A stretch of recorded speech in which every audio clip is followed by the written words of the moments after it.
Hello all of you, welcome back to my channel. मैं आज आप लोगों के लिए लेकर आ चुकी हूँ एक कलेक्टिव रीडिंग जिसका टॉपिक रहने वाला है स्पिरिट गाइडेंस फॉर यू। और ये डिवाइन स्पिरिट गाइडेंस है, आपके एंसेस्टर्स भी आपको गाइड कर रहे हैं यहाँ पर। तो हम ओवरऑल देखेंगे कि आपके लिए यहाँ पर क्या स्पिरिट गाइडेंस है और किस चीज़ के लिए आपको अवेयर किया जा रहा है, अटेंटिव किया जा रहा है, किस चीज़ पर आपको फोकस करने की ज़्यादा आवश्यकता है और आपकी स्पिरिचुअल ग्रोथ, आपकी स्पिरिचुअल जर्नी कैसी है, हम ये भी देखने का प्रयास करेंगे।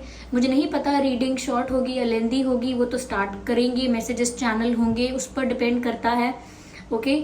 और ये रीडिंग सभी ज़ोडिएक साइंस के लिए है, हर उम्र के व्यक्ति के लिए है, टाइमलेस है। जब भी आप इस वीडियो को देखेंगे ये आपके साथ रेजोनेट करेगा। और ये जो वीडियो है वो सभी एज ग्रुप के लोगों के लिए है। ओके व्यूवर्स, और अगर आप ड्रीम टैरो चैनल पर पहली बार आए हैं और आपने अब तक सब्सक्राइब नहीं किया है तो मैं आपसे रिक्वेस्ट करना चाहूँगी सब्सक्राइब ज़रूर करें और बेल आइकन को प्रेस करना ना भूलें, ताकि जब भी मैं कोई वीडियो लेकर आऊँ सबसे पहले वो आप तक पहुँच सके। चलिए तो देखते हैं यहाँ पर स्पिरिट्स क्या गाइड कर रहे हैं व्यूवर्स। ये कार्ड्स तो बहुत ज़्यादा बड़े हैं साइज में चलिए फिर भी शफल करते हैं और देखते हैं क्या मैसेजेस है यहाँ पे आप लोगों के लिए। तो पहला कार्ड यहाँ पर पॉप आउट हो चुका है। Okay, golden dragon. ओके, चलिए और देखते हैं, अच्छे से शफल करते हैं। And here we have this card, crystal yellow dragon, golden and yellow dragon. Okay, let's consider them first and see क्या गाइडेंस है यहाँ पर आप लोगों के लिए। अच्छा, मैंने कमेंट्स में पढ़ा था और 2-3 दिन से मैं कमेंट्स में देख रही हूँ और ज़्यादातर लोग ऐसा बोल रहे हैं कि मैम एक अजीब सा फियर, एक अजीब सा डर, एक अननोन फियर हमें महसूस हो रहा है, एक अजीब सी उदासी है। एनवायरनमेंट में भी, मौसम में भी अजीब सी उदासी है। आपके पास जो एनर्जी है आसपास, आपके सराउंडिंग्स में, वहाँ पर भी एक लो वाइब है, सैडनेस है। तो कुछ लोगों ने, मैं सबने तो नहीं कहूँगी, लेकिन हाँ कुछ लोगों ने ऐसे कमेंट्स किए थे, सिमिलर कमेंट्स। तो देखते हैं यहाँ पर क्या स्पिरिट्स आपको गाइड कर रहे हैं viewers. Brings you higher love so that you embody the Christ light. Okay, absorb the light, you are protected. Expand your heart and remain fifth dimensional. Beautiful. Somewhere viewers, यहाँ पर आपको ऐसा बताया जा रहा है। सबसे पहली चीज़ मैं यहाँ पर ये बोलने वाली हूँ व्यूवर्स, ये जो 3D और 5D के बारे में अक्सर हम रीडिंग में भी देखते हैं, स्पिरिचुअलिटी में भी दोनों डायमेंशंस को लेकर हमें काफ़ी नॉलेज मिलता है।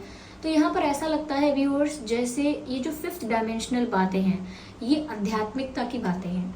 यानी कि इंसान जितना ज़्यादा स्पिरिचुअल होगा, जितना ज़्यादा यूनिवर्सल पावर के साथ, डिवाइन एनर्जी के साथ कनेक्टेड होगा, जितना ज़्यादा डिवाइनली कॉन्शियस होगा, उतना ही ज़्यादा वो ग्रो करेगा स्पिरिचुअली। और जितनी ज़्यादा स्पिरिचुअल ग्रोथ होती है यहाँ पर, उतना ज़्यादा आपका अवेयरनेस, कॉन्शियसनेस और कनेक्टिविटी डिवाइन के साथ बढ़ जाती है। मुझे ऐसा लग रहा है कि ये समय काफ़ी लोगों के लिए ऐसा है जहाँ पर लोगों को अपनी भक्ति या अपना फेथ, अपना डिवोशन यूनिवर्स पर, डिवाइन पर, परमात्मा पर, ईश्वर पर बहुत स्ट्रॉन्ग करना होगा। आई डोंट नो, क्योंकि जो आप लोग बता रहे हैं एक अननोन फियर और एक नेगेटिव और हैवी एनर्जी आप लोगों को फील होती है। यस, ऐसा है। एनवायरनमेंट में ऐसा लगता है, कुछ क्लाइमेट चेंजेस भी ऐसे हैं, ऐसे हो रही हैं जिस वजह से ऐसा लग रहा है। और मैं बस इतना बोलना चाहूँगी कि ये समय ऐसा है जब आपको स्पिरिचुअलिटी की तरफ ज़्यादा से ज़्यादा जाना है। और ऑलरेडी आप स्पिरिचुअल हैं तो उस मार्ग पर और ज़्यादा स्ट्रॉन्ग फेथ आपको रखना है। इसका मतलब है कि क्रिटिसाइज़ नहीं करना है लोगों को, लोगों के बारे में गलत नहीं सोचना है, किसी को दुख नहीं देना है, जितना हो सकता है लोगों की हेल्प करनी है, जितने आप केपेबल हैं। ज़रूरी नहीं है कि आप किसी को पैसे देकर हेल्प करें। जितने आप केपेबल हैं, जैसे भी किसी की हेल्प कर सकते हैं, किसी को गाइड करके, किसी का काम में किसी के हाथ बटा के, जैसे भी। बट थोड़ा अब समय ऐसा आ रहा है व्यूअर्स, मैं बोलूँगी कि आप लोगों को ज़्यादा स्पिरिचुअल, ज़्यादा हम्बल, ज़्यादा काइंड और ज़्यादा पोलाइट होने की ज़रूरत है।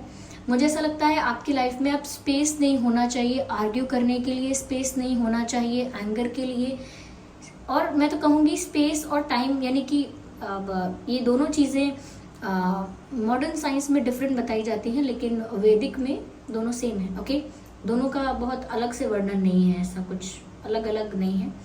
तो यहाँ पर ऐसा लगता है कि जैसे समय नहीं होना चाहिए आपके पास आर्ग्यूमेंट के लिए और क्लैशेस के लिए, ईगो के लिए तो बिल्कुल टाइम नहीं होना चाहिए। जितने पोलाइट, जितने हम्बल, जितने सॉफ्ट हार्टेड, जितने ज़्यादा फॉरगिविंग एंड एक्सेप्टिंग आप हो सकते हैं, जल्द से जल्द हो जाइए। ये एक ऐसा फेज़ है ट्रांसफॉर्मेशन का जो आपको ट्रांसफॉर्म करके ही रहेगा, और अगर आप ट्रांसफॉर्म नहीं होते हैं, रेजिस्टेंस क्रिएट करते हैं और विचार नहीं करते हैं इस बारे में, स्पिरिचुअलिटी के बारे में, अपनी आत्मा की ग्रोथ के बारे में, तो कहीं ना कहीं आप इस नेगेटिव एनर्जी में स्टक रहेंगे। बट कहीं ना कहीं कुछ लोगों के लिए मुझे ऐसा लगता है, जो लोग ऑलरेडी काफ़ी स्पिरिचुअल हैं, जिनका यूनिवर्स पर, डिवाइन पर, परमात्मा पर बहुत फेथ है, बहुत स्ट्रॉन्ग बिलीव है, बहुत स्ट्रॉन्ग फेथ है, मुझे ऐसा लगता है व्यूअर्स कि आप लोगों को ड्रीम्स के थ्रू, एक्सपीरियंसेस के थ्रू, इंट्यूशन के थ्रू कुछ गाइडेंस मिलने लगी है या मिलना शुरू हो जाएगी। अपना फेथ स्ट्रॉन्ग करिए, मिलना शुरू हो जाएगी guidance. Yes, brings you love and so that you can embody the Christ light। कहीं ना कहीं व्यूअर्स आपको अपनी जो वाइब्रेशनल फ्रीक्वेंसी है वो इतनी हाई करनी होगी। वाइब्रेशनल फ्रीक्वेंसी हाई कैसे होती है, आपको बताते हैं। जैसे आप नेगेटिव चीज़ों के बारे में, बुरी चीज़ों के बारे में नहीं सोचते हैं, बातें करते हैं या सोचते हैं, तो दोनों में बहुत सात्विकता होती है। यानी कि जैसा कि मैंने आपसे कहा, किसी की बुराई नहीं करना, किसी के रिवेंज के बारे में नहीं सोचना, किसी सबको माफ़ कर देना, एक्सेप्टिंग रहना, ज़्यादा से ज़्यादा हेल्प करना, पोलाइट रहना, काइंड रहना, हम्बल रहना, ये सब बहुत सात्विक गुण हैं, बहुत ही पॉजिटिव एट्रीब्यूट्स हैं आत्मा के। तो कहीं ना कहीं आपको इन्हीं गुणों को साथ लेकर चलना है, और बाकी सभी नेगेटिविटी को जितनी भी है उसे रिलीज़ कीजिए।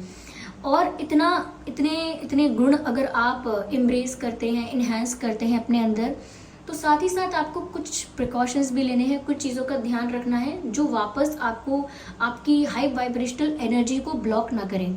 जैसे कि गुस्सा नहीं करना है, लस्ट नहीं करना है ज़्यादा, और चीटिंग वीटिंग नहीं करनी है किसी के साथ, और चीटिंग नहीं करनी है किसी के साथ, किसी को अब्यूज़ नहीं करना है, मन में भी अब्यूज़ नहीं करना है। अगर आप फॉरगिविंग हैं तो नहीं करेंगे। साथ ही साथ व्यूअर्स थोड़ा सा आपको थोड़ा सा क्या, आपको बहुत मर्सी रखनी होगी, यानी करुणा बहुत रखनी होगी आपको अपने हृदय में। जितनी ज़्यादा करुणा होगी, एम्पैथी होगी, दया होगी जीवों के लिए, दूसरी लाइफ के लिए जितनी दया होगी आपके अंदर, उतना ज़्यादा स्पिरिचुअल ग्रोथ भी फास्ट होगा, उतनी ही जल्दी आपकी जो वाइब्रेशनल फ्रीक्वेंसी है वो हाई हो जाएगी। और जितना ज़्यादा आपकी वाइब्रेशनल फ्रीक्वेंसी हाई रहती है, उतना ही ज़्यादा आप यहाँ पर प्रोटेक्टेड फील करेंगे। फिर आपको महसूस नहीं होगा कि एक अननोन फियर है, इन्वायरमेंट में कुछ, सराउंडिंग्स में कुछ नेगेटिविटी है, एक अजीब सा माहौल है, बहुत लो एनर्जी है, बहुत लो वाइब है एटमॉस्फेयर की, पता नहीं क्या बात है, कैसा डर है, कैसा सन्नाटा है, क्या है, वो सब फिर महसूस नहीं होगा। You will feel protected. फिर आपको लगेगा कि मुझे परमात्मा का रक्षण प्राप्त है। और जिन्हें परमात्मा का रक्षण प्राप्त है वो लोग आगे बढ़ेंगे, उनकी स्पिरिचुअल ग्रोथ होगी, दे विल बी हैप्पी। बस मैं इतना कह सकती हूँ, वो खुश होंगे, ग्रो करेंगे।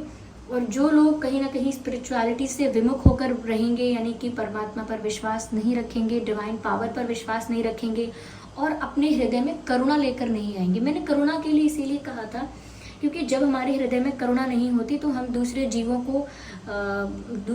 को मारने से पहले नहीं सोचते, उन्हें खाने से पहले नहीं सोचते।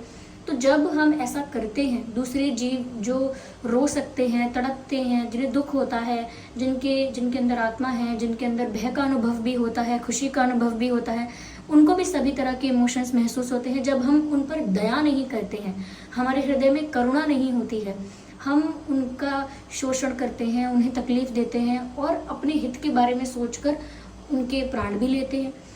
तो ऐसी एक्टिविटीज से डिस्टेंस मेंटेन कर लीजिए, अपनी स्पिरिचुअल ग्रोथ के लिए बेटर होगा, आपकी स्पिरिचुअल ग्रोथ के लिए। क्योंकि जितने भी लोगों को बताया जाता है मेडिटेशन के लिए, भक्ति के लिए, डिवोशन के लिए ऑफ कोर्स, और डिवाइन के साथ कनेक्टिविटी के लिए, चाहे आप किसी भी तरह के प्रोसेस में हैं, कोई भी प्रोसेस हो डिवाइन से कनेक्ट करने का, आपको अपनी वाइब्रेशनल फ्रीक्वेंसी हाई करनी ही है।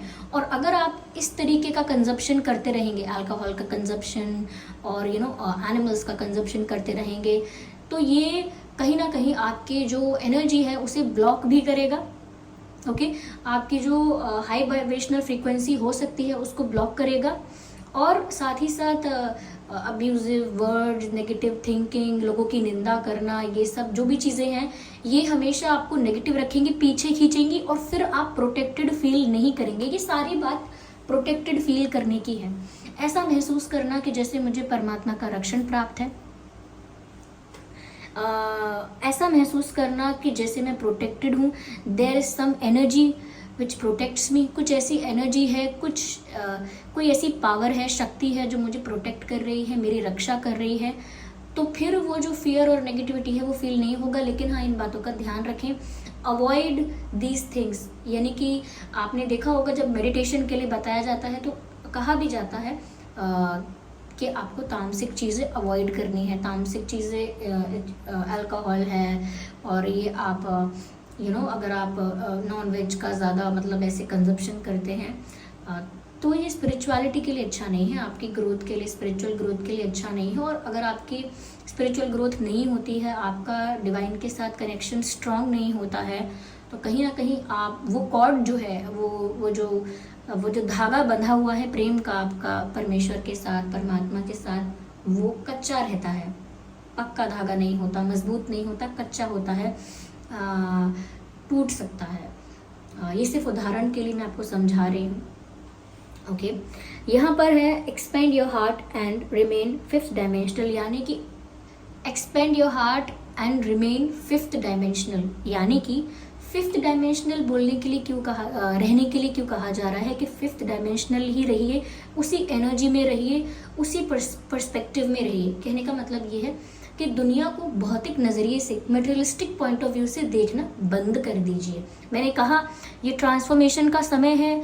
जो लोग ट्रांसफॉर्मेशन को एक्सेप्ट करेंगे, अपनी स्पिरिचुअल ग्रोथ पर ध्यान देंगे, फोकस करेंगे, डिविनिटी पर फोकस करेंगे, स्पिरिचुअलिटी पर, कहीं ना कहीं they will feel protected, they will feel happy, they will enjoy their life. But जो लोग कहीं ना कहीं, मैंने कहा ना, मटेरियलिस्टिक चीज़ों में खोए रहेंगे, भौतिक सुख सुविधाओं में खोए रहेंगे, और खोए रहने का मतलब ये है उसमें ट्रैप रहेंगे। देखिए, फैसिलिटीज़ को यूज़ करना गलत नहीं है, लेकिन फैसिलिटीज़ में ही, सुख सुविधाओं में ही खो जाना, उसी में लिप्त हो जाना, उसी में अटैच हो जाना, कहीं ना कहीं आपको भुलवा देता है, या इस वजह से आप भूल जाते हैं कि आपकी आत्मा का रियल क्वालिटी क्या है। You are a soul, you are not the body. When you are the soul, you don't need these facilities. Yes, your body needs facilities, so you can use them, but अगर आप use करते हैं, जैसे कोई car use करता है, fan use करता है, तो वो सिर्फ फैसिलिटीज़ को यूज़ कर रहा है, यूटिलाइज़ कर रहा है, बस। उन फैसिलिटीज़ के लिए इतना खो नहीं जाना है कि अब कार मुझे चाहिए तो मेरे पास सबसे बेस्ट कार अब मुझे चाहिए, फिर सबसे बेस्ट कार होगी तो मैं सबको दिखा पाऊँगा या फील कर पाऊँगा अपने आप को कि मैंने कुछ बड़ा प्राप्त किया है, मैंने कुछ मेरा अचीवमेंट कुछ हायर है और जैसा बाकी लोगों का नहीं है। तो एक कंपैरिजन, कंपटीशन, ये सारे भाव और इन चीज़ों के पीछे भागना, मटेरियलिस्टिक चीज़ों के पीछे भागना, ये कभी ख़त्म नहीं होता है। ये चला आ रहा है और अब तक चल रहा है। अगर हम इससे डिस्टेंस मेंटेन नहीं करेंगे तो ये चलता रहता है। और ये क्या करता है, ये हमारी लाइफ को ही मैं कहूँगी अफेक्ट करता है। और ऐसा नहीं है सिर्फ स्पिरिचुअल वे में अफेक्ट करता है, it will affect our life in every possible way. I hope you understand. जिन लोगों को ये बातें समझ में नहीं आ रही हैं, जिन लोगों को लग रहा है कि ये रीडिंग हमारी लव लाइफ के बारे में नहीं बता रही है, because I know people are always curious to listen about their love life, but there is much more going on beyond love life. Okay, there is much more going on beyond love life. तो आपको थोड़ा सा ज़्यादा awareness के साथ और consciousness के साथ दुनिया को अब देखना होगा, क्योंकि यहाँ कहा गया है रिमेन फिफ्थ डायमेंशनल, यानी कि स्पिरिचुअल नज़रिए से ही दुनिया को देखिए। हर जीव को एक आत्मा समझिए, हर जीव के अंदर आत्मा है, आत्मा उसी परमात्मा का अंश है जिस परमात्मा का अंश आप हैं। किसी के साथ क्रुएलिटी करना, किसी को दुख पहुंचाना एक तरह से परमात्मा को ही दुख पहुंचाने के बराबर हो जाएगा। तो ये सब चीज़ें करने से बचिए। ओके, ये ट्रांसफॉर्मेशन इम्पॉर्टेंट है, वरना इसके कॉन्सिक्वेंसेस अफेक्ट्स भी आपको ही फेस करने होंगे, डील करने होंगे। तब लोग कहते हैं कि ईश्वर ने मेरे साथ ऐसा क्यों किया, भगवान ने मेरे साथ अच्छा नहीं किया, मेरी नहीं सुनते हैं, परमात्मा मुझे ही दुख दे रहे हैं, मेरे साथ क्यों कर रहे हैं, फिर वो अनफेयर हो जाएगा। ओके, ऐसा नहीं करना है। इसीलिए ध्यान रखिए और स्पिरिचुअल वे में ही दुनिया को देखिए। जितनी भी चीज़ें हैं इनसे अटैचमेंट खत्म कीजिए। और अटैचमेंट खत्म करने का मतलब ये नहीं है कि कोरोना खत्म हो जाएगी। अटैचमेंट का मतलब है एक पोजेशन की फीलिंग, एक अचीवमेंट की फीलिंग, एक कंपैरिजन की, कॉम्पिटिटिवनेस की फीलिंग, ये सब आपसे दूर हो जाएंगी, ये सब आपकी लाइफ से चली जाएंगी। बचेगा क्या? Love, empathy, love, empathy, care, mercy, kindness, ये बचेगा। और यही आपको मैं बता रही हूँ, यही आपको डिफ़िकल्ट फेज़ में आपको स्ट्रॉन्ग बना के रखेगा, डिफ़िकल्ट फेज़ में आपको प्रोटेक्ट करके रखेगा। क्योंकि एनर्जीज इतनी नेगेटिव एनवायरनमेंट में इसीलिए हैं, वातावरण इतना लो और इतना ज़्यादा डिस्टर्बिंग और सैड इसीलिए है, हैवी और नेगेटिव इसीलिए फील कर रहे हैं लोग। बिकॉज येस, देयर इज़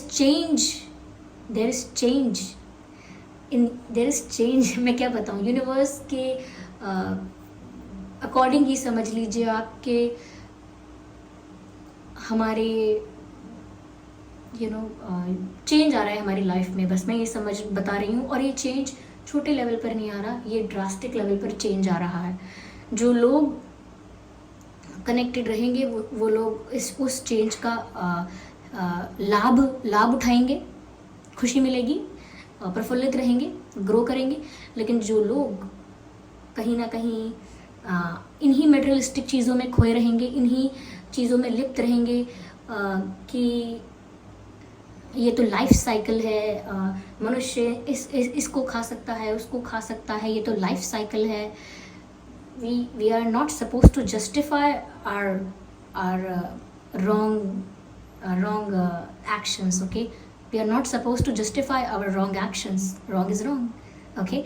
तो जस्टिफाई नहीं करना है कि ये ऐसा इसीलिए है, इसीलिए ठीक हो गया, ऐसा इसीलिए ठीक हो गया। नहीं, अगर ये ठीक हो गया तो फिर करुणा का महत्व खत्म हो गया। ओके, तो करुणा रखिए हृदय में, ये पहला मैसेज है। और अगर ये मैसेज लोगों को इररिलेवेंट लग रहा है, या देखिए ये उन्हीं लोगों के लिए है जो समझ पा रहे हैं कि प्रकृति में बदलाव आ रहा है, समय में बदलाव आ रहा है, परिवर्तन आ रहा है, और इस परिवर्तन को स्वीकारना है और उसी के हिसाब से चलना है, गलत रास्ता छोड़ देना है।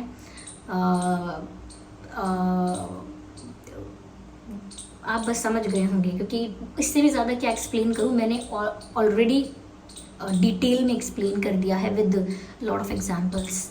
आगे यहाँ पर है opens you to higher learning and wisdom, crystal yellow dragon.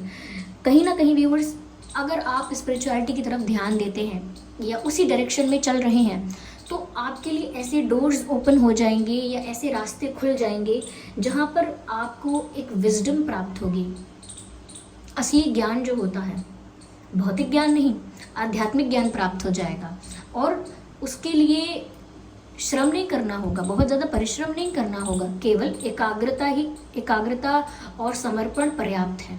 यानी कि फोकस्ड रहेंगे और डेडिकेटेड रहेंगे, डिवाइन के प्रति सरेंडर रहेंगे, तो ये आसानी से होगा।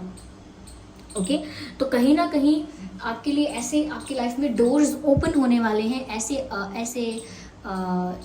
ऐसे अपॉर्चुनिटीज़ और चांसेस या ऐसा रास्ता आपके लिए खुलने वाला है जहाँ पर आपका विजडम बढ़ेगा if you are focused and dedicated. या अगेन यहाँ पर एक्सपेंड योर हार्ट का जो मैसेज था, यहाँ पर भी मैसेज है expand your crown chakra for illumination. ठीक है व्यूवर्स, यहाँ पर बात ऐसी है कि जब इंसान होता है वो अपने दिल में कितने लोगों के लिए प्यार रखता है।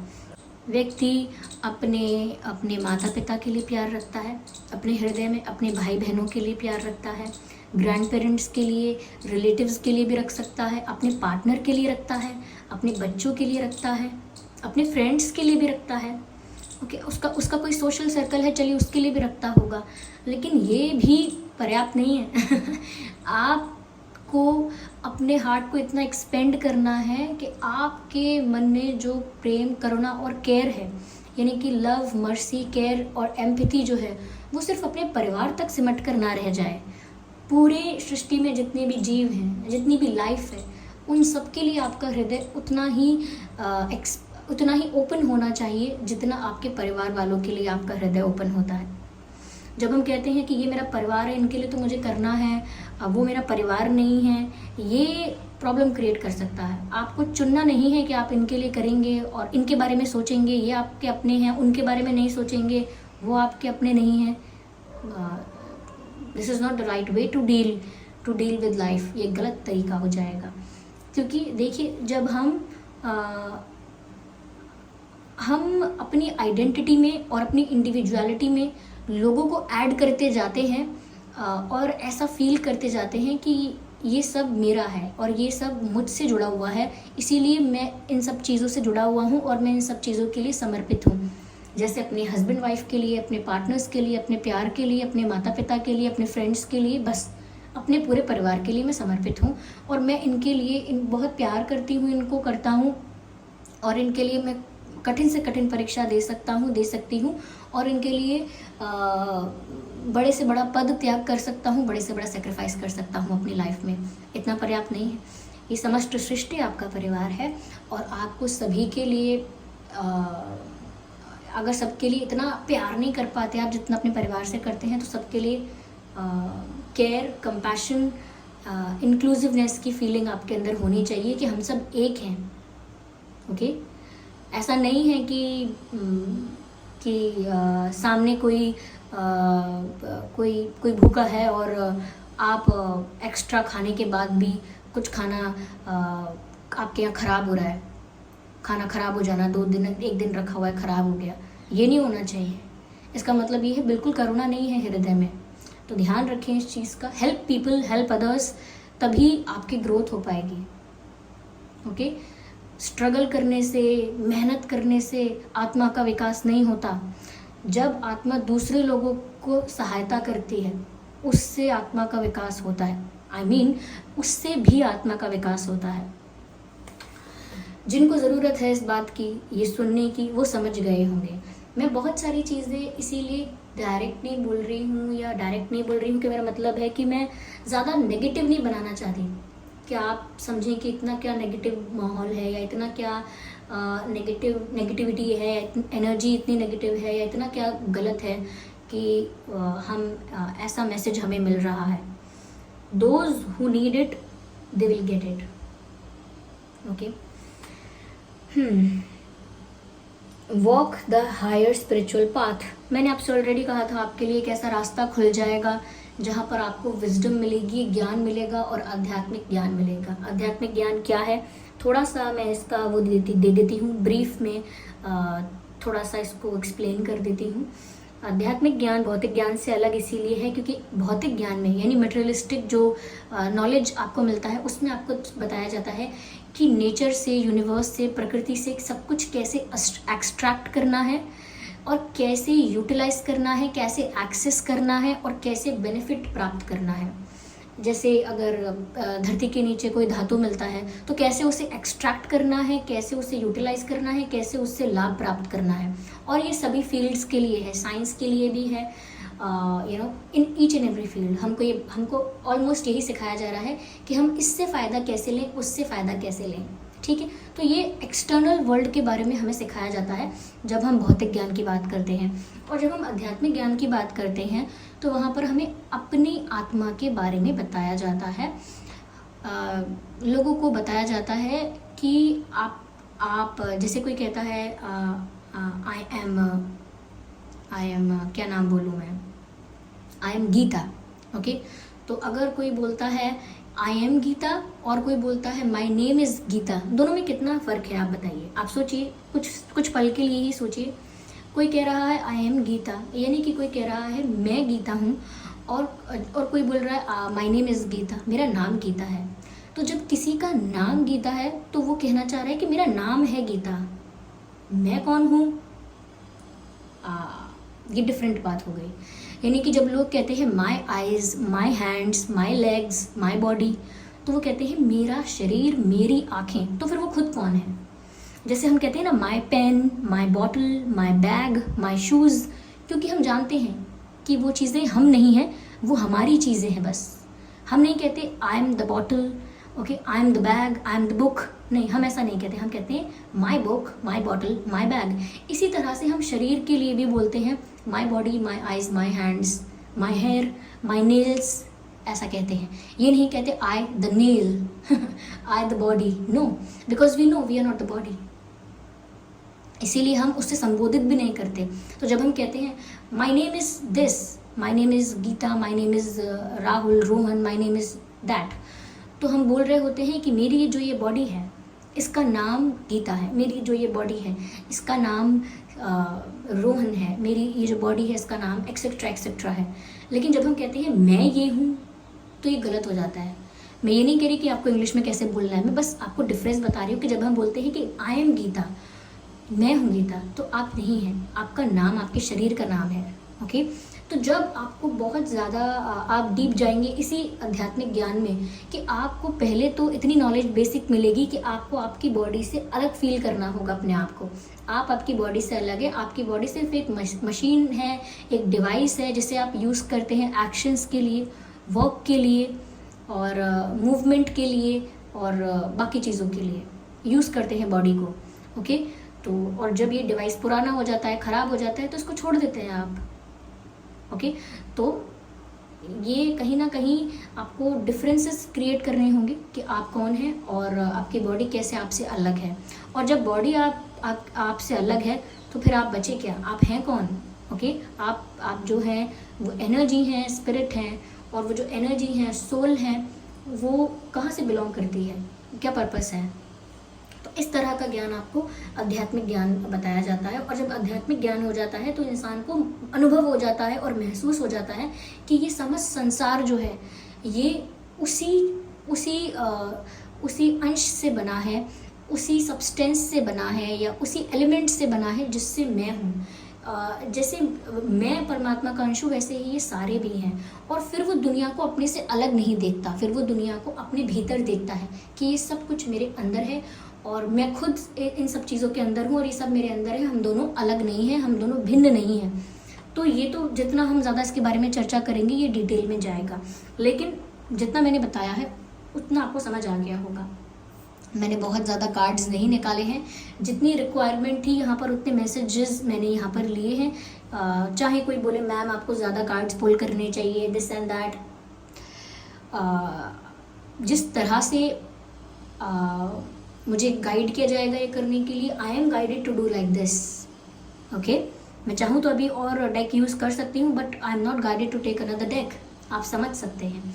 ठीक है, और आशा करती हूँ कि ये रीडिंग आपके लिए हेल्पफुल रही होगी। आने वाला समय बहुत महत्वपूर्ण है, ट्रांसफॉर्मेशन का समय है, बदलाव का समय है। कुछ लोगों के लिए टफ होगा, जो कहीं ना कहीं रेजिस्टेंस क्रिएट करेंगे, और सब कुछ आप समझ चुके हैं, बार बार रिपीट करने की ज़रूरत नहीं है। तो आपको ये वीडियो हेल्पफुल लगा है तो वीडियो को लाइक ज़रूर करें, कमेंट करके ज़रूर बताएं, सब्सक्राइब करें ड्रीम टैरो चैनल को और बन जाएं हमारी फैमिली का हिस्सा।